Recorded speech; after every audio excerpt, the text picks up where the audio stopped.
introduction is engineering mathematics. It's the art of applying maths to complex real-world problems, combining mathematical theory, practical engineering, and scientific computing to address this technological challenge.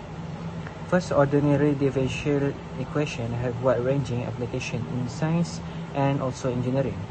They are used to mathematically describe how quantity change over time when the rate of change depends only on the current value of the quantity. They find practical use in modeling population growth, decay process, motion of object, heat transfer, economic dynamics, and also the last one is chemical reaction.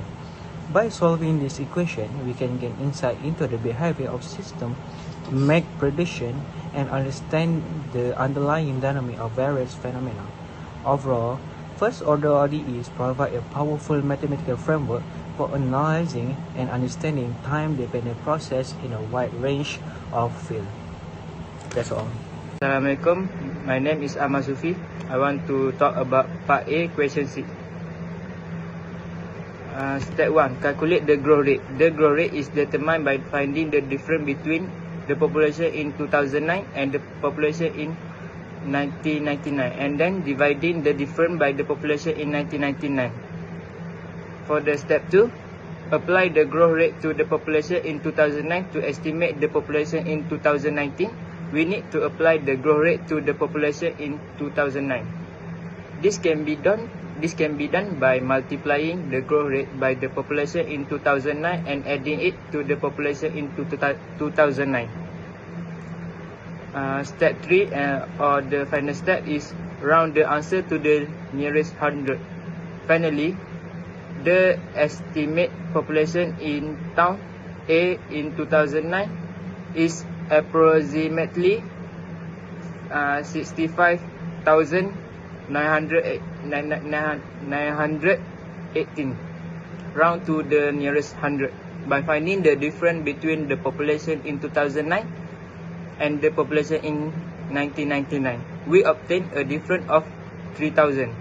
Dividing the difference by the population in 1999, we found a growth rate of approximately 0.0503.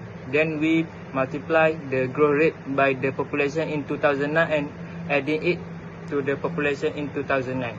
We obtain an estimate population in 2019 of approximately 65,918. Thank you.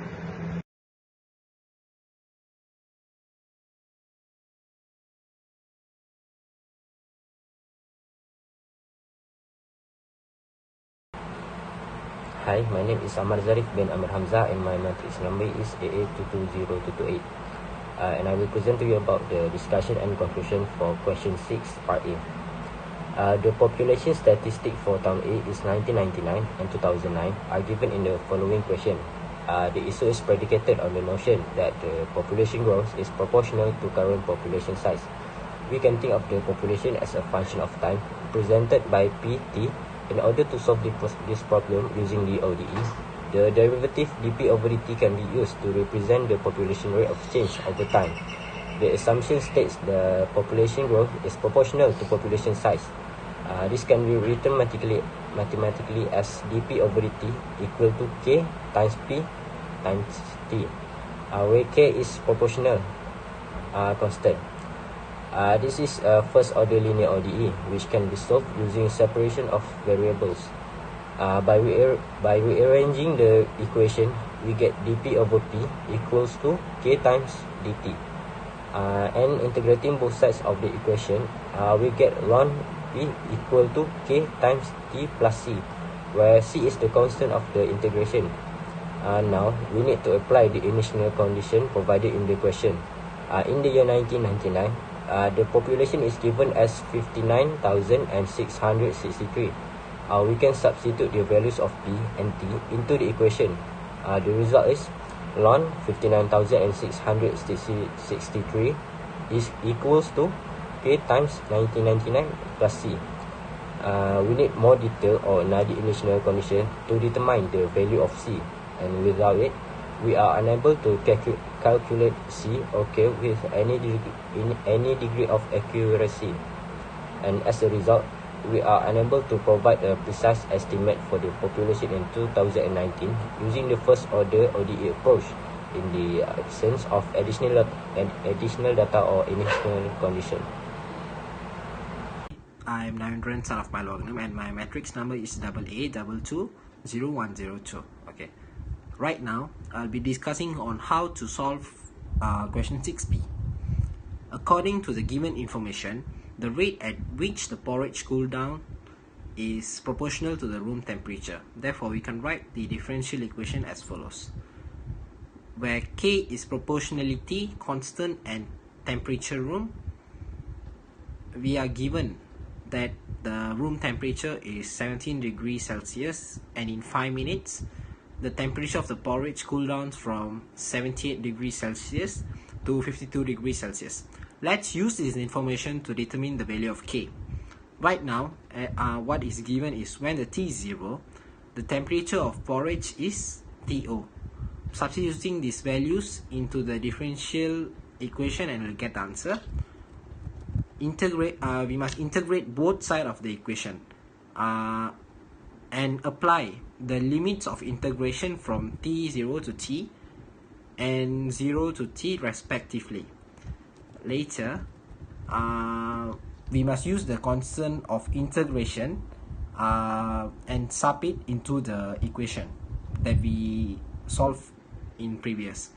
Now, let's use the second set of given data where the temperature cools down from 78 degrees Celsius to 52 degrees Celsius in 5 minutes, and we must substitute T equals to 52 degrees Celsius and T0 is 78 degrees Celsius and T equals to 5 minutes into the equation. Then we can get the answer for C lah. So we can solve for C.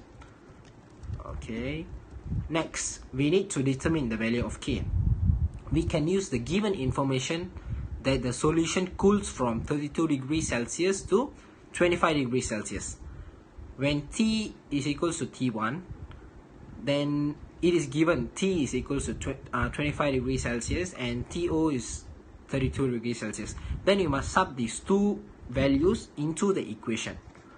Okay. Then once we have sub two equations, then you must subtract the two equations we obtained to eliminate the constant of C, which we solved previously. And finally, we can solve for T1, which represents the length of time taken for solution to cool down from 32 degrees Celsius to 25 degrees Celsius. And based on the problem and solution above, we can conclude that the cooling of the porridge follows a first order ordinary differential equation.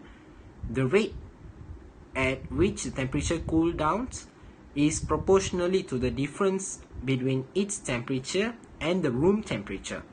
By solving the differential equation using the given information, we can determine the length of time taken it takes for the porridge to cool down from one temperature to another.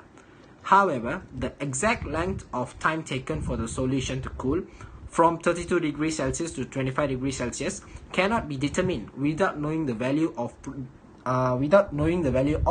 the proportionality constant K. The solution provides a general formula for calculating the time based on the value of K. To obtain the specific time, we would need the value of K which is not given in the problem. In conclusion, the problem illustrates the application of first order ordinary differential equation in modeling the cooling process of the porridge, and solution provides a general formula to calculate the time but lacks the specific value needed for an exact answer. Based on the problem and solution above, we can conclude that the cooling of the porridge follows the first order ordinary differential equation. The rate at which the porridge cools down is proportional to the difference between its temperature and the room temperature. By solving the differential equation using the given information, we can determine the length of the time it takes the porridge to cool down from one temperature to another. However, the exact length of time taken for the solution to cool from 32 Celsius to 25 degrees Celsius cannot be determined without knowing the value of the proportional constant K. The solution provides a general formula for calculating the time based on the value of K. To obtain the specific time, we will need the value of K, which is not given in the problem. In conclusion, the problem illustrates the application of first order of ordinary differential equations in modeling the cooling process of the porridge, and the solution provides a general formula to calculate time but lacks the specific value needed for an exact answer.